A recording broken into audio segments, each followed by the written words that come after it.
The captain of Special Forces threw the broken Barrett Amir at Staff Sergeant Aller Voss as if it were useless scrap metal. Claimed that perhaps the intelligence female scout could discover the reason why actual operators were consistently missing their shots. 43 minutes later, the same captain would be standing in the Afghan mud, thanking the woman who had just dropped 11 Taliban militants to save his team, and extending the 5-19 challenge coin to his crew with a hand still shaking from adrenaline. She was never again referred to as a Girl Scout. Whether you're viewing from London or Logos, or from New York or Nebraska, this narrative takes place in the eastern Afghan mountains, where Staff Sergeant Aller Voss demonstrated that talent knows no bounds. For more true tales of unsung heroes, click subscribe. Voss was 5 feet 6 inches in her ACU boots at the age of 29, lean muscle gained from moving a 24-pound weapon system over the ridgelines of Afghanistan. Chapman, the forward operating base, was situated at an elevation of 7,200 feet, where the thin air made every movement more difficult and every shot calculation more intricate. Her blonde hair was pressed tight beneath her patrol helmet, and her hazel eyes were examining satellite images as she sorted intelligence reports in the Tactical Operations Center. The night force scope rings that were inked on her trigger finger and the way she inadvertently calculated wind drift when dust devils swirled around the facility were not visible to them. They were unaware that she had spent 18 months with Task Force 88, which operated so distantly from the books that her record demonstrated administrative responsibility. Questions were avoided by the intelligence analyst's cover tale. Additionally, it caused her to be written off as just another desk jock pretending to be a soldier in every new operator cycle. On their Montana ranch, she received shooting instruction from her grandfather, retired Marine Scout Sniper Gunnery Sergeant Thomas Voss. She spent the summers studying how to read Mirage using a Lippold Mark V scope while other youngsters played video games. She had to calculate spin drift at 800 yards before she could start driving. She learned from her grandfather that breathing was crucial. The ideal shot existed in between heartbeats. She joined the Army at the age of 18, passed the Army Marksmanship Unit test, and then captured the. During a cooperative training exercise, the 1st Special Forces Operational Detachment Delta paid attention. In shifting 15-knot gusts, she had hit 1,000 meters 27 times in a row. That afternoon, the Delta commander took her file. She rose through the ranks quickly thanks to her extraordinary talent, becoming a staff sergeant earlier than most. However, talent does not wait for maturity. The road wasn't easy, though. It was not until 2013 that women were permitted to serve in direct combat positions. In order to make her a ghost who formally processed targeting packages while actually supplying overwatch for Tier 1 operations, they buried her in intelligence. Every operation was censored, and every confirmed kill was not given credit. She had saved the lives of 43 Americans with accurate shots that were attributed to whatever guy. The spotter just so happened to be close. Her motivation remained unidentified. The text messages were from wives of operators who were always perplexed by their husband's return home. Because she had removed the Taliban commander who had threatened to set the school on fire, the Afghan girls were able to walk there. Every pull of the trigger had a purpose greater than any medal they would ever give her. When Captain Derek Morrison's ODA squad cycled into Chapman, the issue began. Morrison arrived from Fort Campbell with the arrogance of someone who had never realized how disastrous things could go in the Hindu Kush. Voss identified a weakness in their intended overwatch positions, dead space at 400, during the operations brief. Meters that would allow Taliban combatants to maneuver throughout the area. Morrison interrupted her in the middle of her statement, advising her to limit her discussion to PowerPoints and allow actual shooters deal with fire zones. There was silence in the room. The Afghan interpreter seems uneasy as well. After 3 rounds at Chapman, Master Sergeant Williams attempted to step in.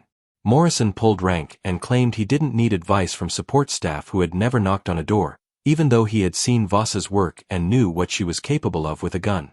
At 0300, the mission commenced. Morrison's squad entered the valley in an MH-60 Blackhawk and set up their overwatch positions just as instructed. Everything went awry by 0347.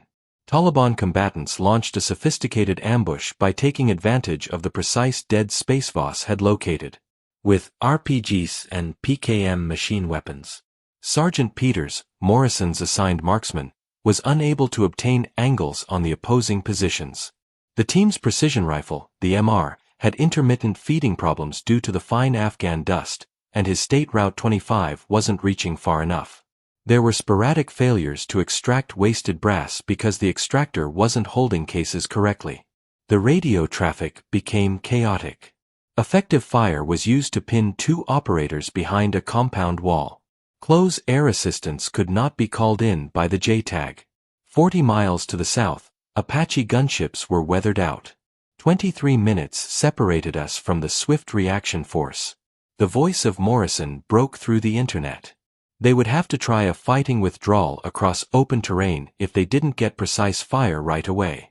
Suicide. With a minimum of 2 injured. At that moment, Master Sergeant Williams took Morrison by the plate carrier and gestured toward the TOC, where Voss was keeping an eye on the radio traffic. Williams had a single query. Would Morrison rather live knowing that a woman had saved his crew or die with his pride intact? Voss carefully examined her issued MRAD, which she had manually maintained for 18 months, while listening to each signal with steady hands. She had rebuilt this rifle 17 times, changing all the springs, pins, and screws to precise specifications. She handled her weapon as a physician would handle their tools, yet other soldiers trusted armorers. Complete perfection or perish. She remembered the sound of her grandfather's voice. People are slaughtered for their pride. Ellie. Ego pulls wide shots. Regardless of whether they respect you or not, you aim to protect those who are unable to defend themselves. She reflected on Sergeant First Class Jennifer Matthews, who was killed 3 years ago in battle after poor intelligence caused an attack that no one anticipated. As a part of the cultural support team, Matthews saved 17 soldiers, but she never received recognition for it. Unofficially running and gunning with Rangers through Helmand, but technically not in battle. Once more, the radio crackled. According to one man, he was completely out of ammunition. Another demanded that morphine be given, a tourniquet be put on, that medevac be given right away. These were no longer call signs or statistics. These 22-year-old children from Texas and Tennessee were covered in blood from Afghanistan because uncomfortable facts from an unexpected source would not be accepted by anyone. Voss picked up her equipment and slung her rifle. She had spent her entire life training to do this, so she didn't need anyone's approval to accomplish it. If there was a later, she would handle the fallout. With her rifle and equipment weighing 52 pounds, Voss ran across the compound to the North Tower. Morrison yelled about operational security and chain of command as he tried to block her route and appeared at the ladder. He was forcibly pushed aside by Master Sergeant Williams, who instructed him to use the radio and direct her toward targets unless he wished to send letters to 6 different families. She was elevated by the tower's location, but made her vulnerable to retaliatory fire via her Schmid and Bender 5-25X. Extent. The whole valley was visible to her. As she had expected, the Taliban had 13 fighters in advantageous positions, making use of the terrain. The northwest wind was blowing between 8 and 12 miles per hour. Complete worth. 1,347 meters is the distance to the farthest target. First, she tried Morrison's MRAD. Malfunctioning right away. A spent casing became lodged in the chamber as a result of the extractor's inability to grasp the case rim. No time to take corrective action. She switched to her well-kept rifle, which she had just zeroed at 1,200 meters yesterday. When the Taliban machine gunner dropped his PKM and went silent, the first shot was fired at 3.2 milliseconds elevation and 0.88 mils. Instantly, return fire started. Cracking rounds outside the tower. Voss did not recoil. The second goal is 1,123 meters. From left to right. Take a half-body width lead. 2.4 meters above sea level. In between heartbeats, squeeze. Strike.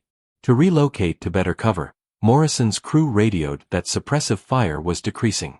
Voss, however, saw 11 additional combatants maneuvering to block their escape route. The Taliban were aware of common American strategies. They were getting ready for the arrival of the QRF. Time slowed. This was the point at which skilled shooters were distinguished from precise surgical devices. 11 targets were likely 40 seconds away from positions that would decimate Morrison's crew and the arriving QRF. Voss stepped into the area. The pause between seconds was referred to by her grandfather. Her breathing followed the natural beat of the weapon. Every press of the trigger was neither. Something somewhere between instinct and thought. Pure intent conveyed through physics and metal. Goal number 3. 743 meters out is the RPG gunner setup.